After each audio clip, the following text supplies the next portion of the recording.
Hello, welcome to the College Guide. For those of you that haven't heard, I'm Skylar Cornaby. I make all these videos on the College Guide to help people find success in college, to spend less money, graduate faster, and get better grades.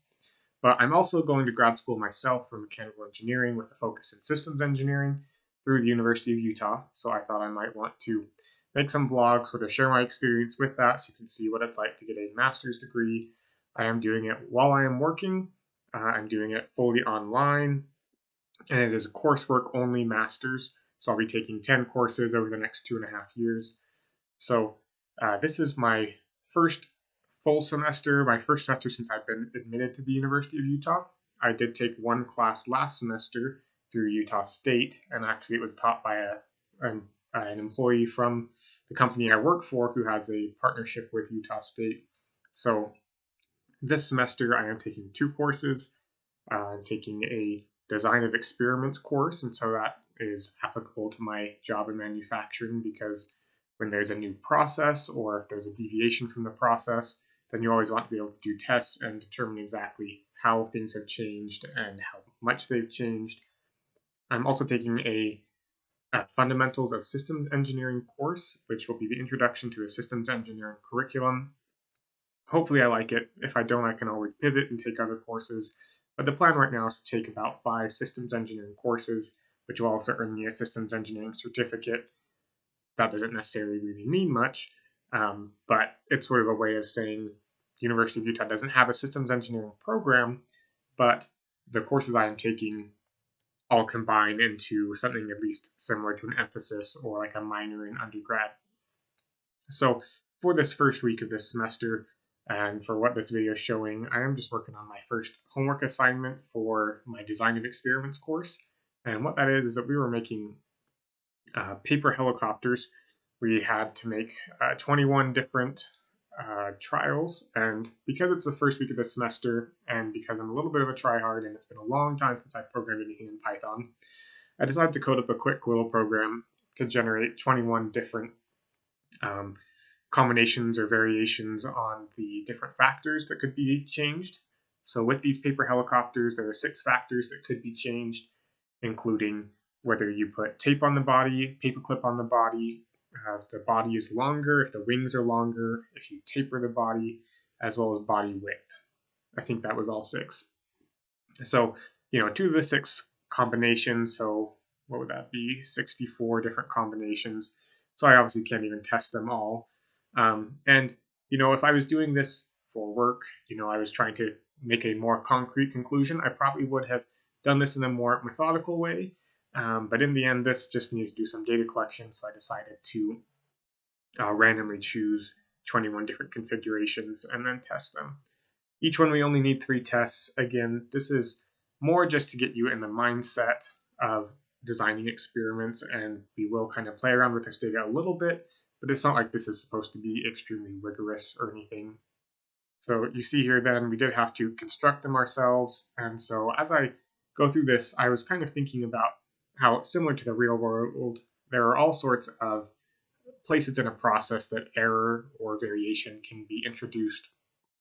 For example, the body taper, I didn't draw any lines, and so the angle that I tapered the body at on some of these, maybe not the most consistent. Similarly with the body width, I was inconsistent on whether I cut it all the way to the narrowest body width and then just folded to the wider one if it was wider, or if I only cut to the necessary size. As well as I wasn't a stickler about which wing I folded which way first, about if I cut the slit exactly right. I tried my best, but in the end, I was making 21 of these. I was trying to get it done in about an hour, hour and a half to make and test all of these. So all sorts of places in a process where variation could come in. And in the real world, it's the same sort of thing, especially with a manual process. But even with a remote process, things could have been set up slightly different. The parts or tools could have been slightly different. A different operator running it, whether local or remotely, that could create a big difference. So in processes, there's a lot of variation. And I'm sure part of what this class is going to help us understand is the sources of variation and how you can tell if it's something that can be controlled and which things are purely from the process. So And looking forward to this course. I know it does come with a project where you have to design an experiment, right? Design of experiments. And so I think we're probably going to do something along the lines of gluten-free baking, because my wife has celiac, and so we cook everything gluten-free and bake everything gluten-free. That does mean that there are different kinds of flours and different things that you have to do because the flours don't have gluten in them. They aren't as sticky, they don't stick together as well, they often don't rise as much. And so you can try a bunch of different combinations of different flours. Sometimes we add an extra egg to things, like if you're making a loaf of bread, you add an extra egg to help give it more of that stickiness, so we can maybe try with or without that. And we'll get more details on the project as we go through the semester. And I plan to do these sort of vlog style videos every few weeks. We'll see. The course load is honestly relatively light. To let you know the structure of the courses, the Design of Experiments course has a homework every single week, but also much of that homework is gone over in one of the lectures where he shows how to use a specific software for statistical analysis. So that's really pretty straightforward, and the software for that is on my work computer, so I end up just doing it on my work computer anyways. And then for the systems engineering course, I believe I have 4 homeworks, 5 quizzes, a midterm, a final, and then a paper, which is a group paper. It's like 4 or 5 pages long, and there's 4 or 5 people, so really not that in depth for these first sort of introductory courses for my master's program. So I'm looking forward to having you guys follow along with me and learn more about this program as I go through it, learn more about systems engineering, mechanical engineering, manufacturing engineering, and all the things that I do. And I hope I can always tie these back into things that I'm learning at work. Obviously, I can't share too many details. I work for a defense contractor, but I can talk about general manufacturing principles, or the fact that the place where we manufacture things have to be in controlled environments. And so there are heating systems, there are cooling systems, there's pressure systems, there's vacuum systems. That's all pretty general. And so I feel like those are things that are non-proprietary to the manufacturing process. That's kind of just, I think, an assumption that if you're making things, it matters what temperature, pressure, and flow things are at.